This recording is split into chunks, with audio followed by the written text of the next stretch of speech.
GT Divide Podcast coming at you with episode two. Episode two. Let me get my light fixed up, man. I'm all out of sorts right now. Um, so we're talking about some. Just a quick recap of the last one. We talked about the history of religion. We talked about conversion. We talked about syncretism and how Christians adopted some pagan stuff, pagan type of worship, in order for them to grow the church.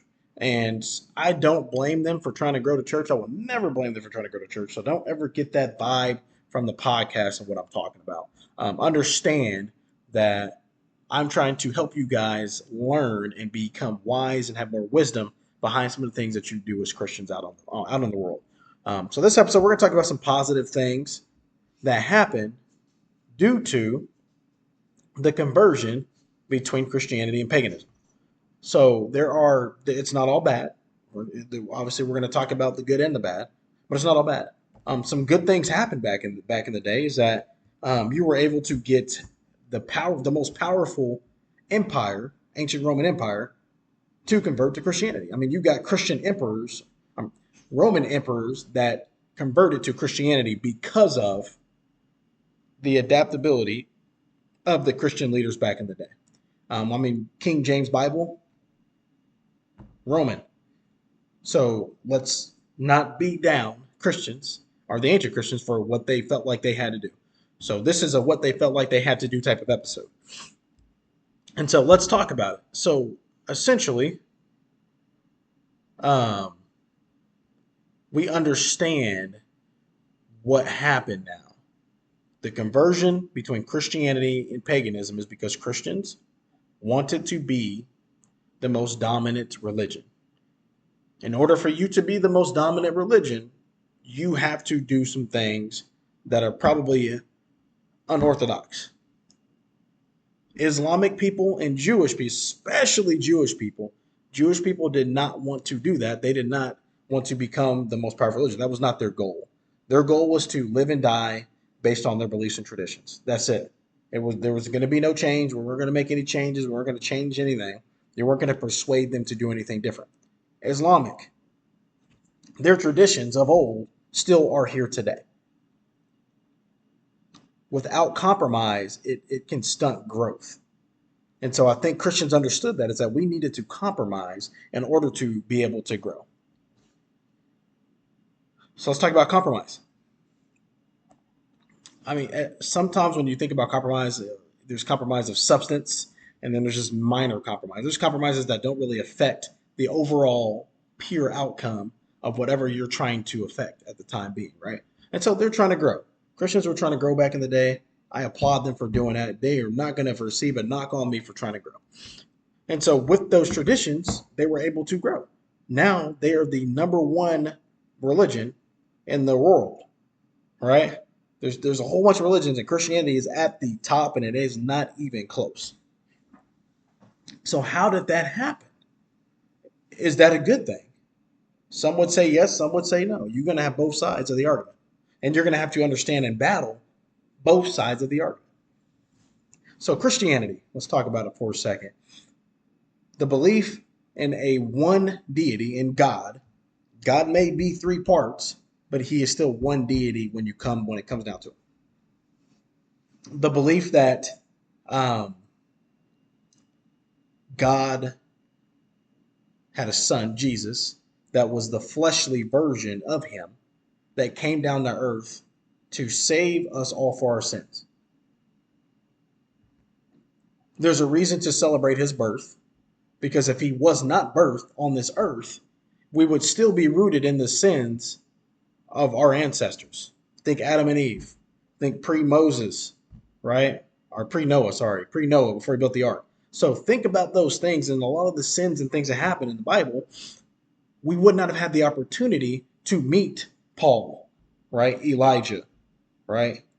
A lot of the people that wrote in the Bible, that put the Bible together, we wouldn't have the chance to meet them had Jesus not walked earth, because they're writing as Jesus is walking.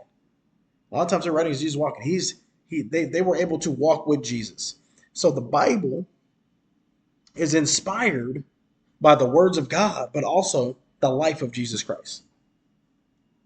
Perfect, man, good.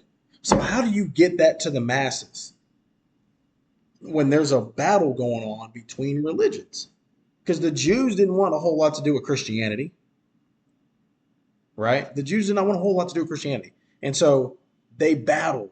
They had a lot of battles about tradition because the Jews want to keep doing what they're doing. Christians want to keep doing what they were doing. And then they just kind of roll from there.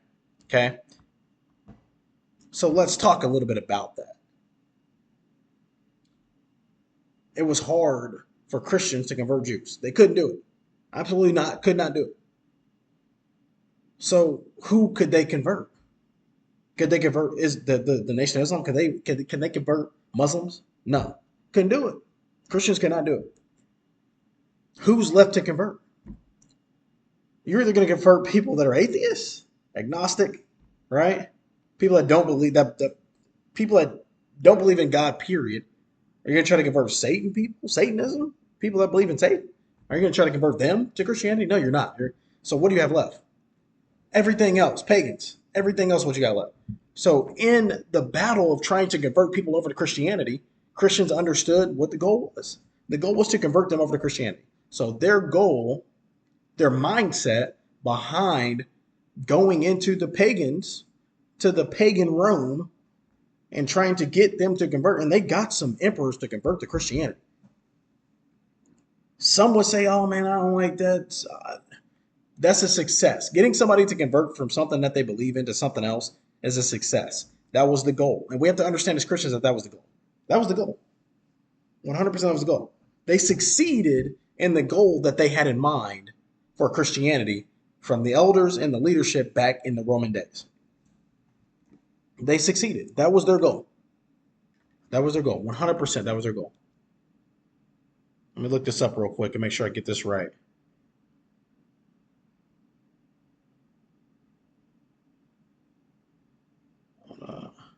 If I could spell right.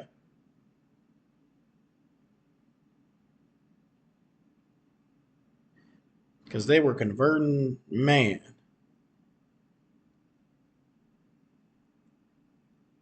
Constantine the Great was the first Roman emperor to convert to Christianity. So that's his reign was 306 to 337 AD. So they got Constantine, who was over the emperor of ruler of the greatest, the most powerful empire on the planet Earth, Rome. And if you guys need to know about Rome, you can go look Rome up in the history books. And let me tell you, you will be fascinated. Rome was running things back in the day. And so Rome was they had an emperor. The ruler of Rome converted to Christianity. That does not happen had they not taken on some of those traditions that Rome had going on already. Because you can't just fully change Rome, the most powerful empire. You're not just going to go in there and say, you're going to be a Christian, you're going to do what the heck we tell you to do, and then just we're done. No, they couldn't do that. So they had to take on some of the traditions of ancient Rome in order for them to transform, right? Christianity wouldn't be what it is today had they not got emperors to conform and convert to Christianity. The most powerful empire, because you think about it, whatever the most powerful empire believes, that's what the majority of people believe, because they're ruling other empires. They were literally going in and ruling other empires. So they're in charge. So if they believe in paganism, right? If they continue to believe that paganism was the way, was the key, it was the key. Oh man, paganism is the key. We're just gonna roll with it. If that's what they believe, that paganism was the key, then I don't believe that Christianity would be the number one religion right now. I still think that there'd be a battle. I think that you'd have a 3 or 4-way tie. But Christianity was able to set themselves apart from the other religions through conversion. Through conversion. And so I think that the power that Christianity holds today is because of the conversion. It would not be number one. I don't believe that it'd be number one. There's people that can disagree with me, and if you disagree with me, put it in the comments and we can debate about it. I don't think that Christianity would be the number one religion had they not performed the conversion of paganism in old paganistic Rome. Right? I don't think so. How many of you guys read the King James Bible? How many of you guys read the King James Bible? So there's a whole bunch of different things about the King James Bible, about the King James Bible, um, where it came from, why it's here. Um, Let me see. I got my notes all on my phone. So, so they had 47 scholars and clergy, um, and this is back in 1611, they say. Um, but from Greek, it came from Greek, right? And so even Bible versions have Roman roots. Even versions of the Bible have Roman roots. That doesn't happen, guys. Let me express to you guys how I'm gonna make this real clear.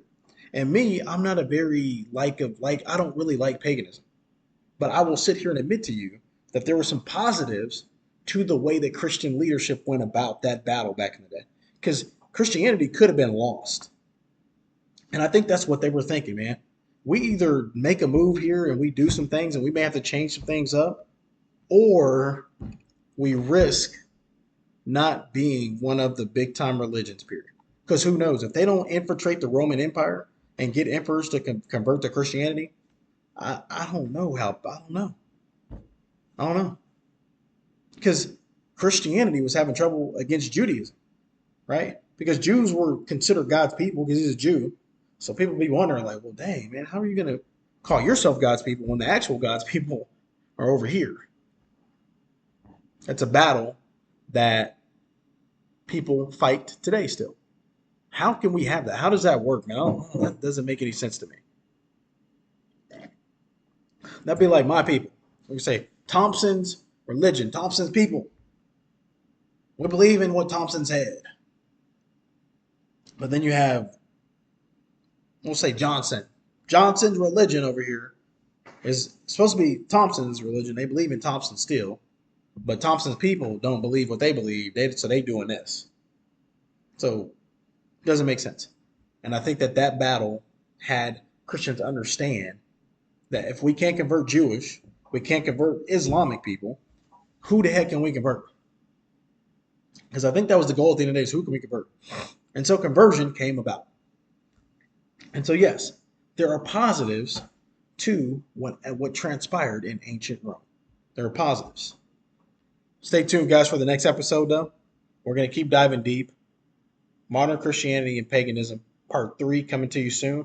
I appreciate you guys watching Part 2. I'm trying to keep them decently short in the 15-minute range because I know y'all got short attention spans. Y'all like little kids out there. I'm a little kid, too, so I can't lie. I watch a podcast. The only thing that I can keep my eye on a podcast for a long time is if it's a sermon. Like, if there's a sermon, like Bishop Wallace, I can listen to that dude for hours on end a day. Um, but yeah, if there's a sermon, then I can do it. But whenever people are kind of just educating me, it's kind of hard to stay trying to get educated.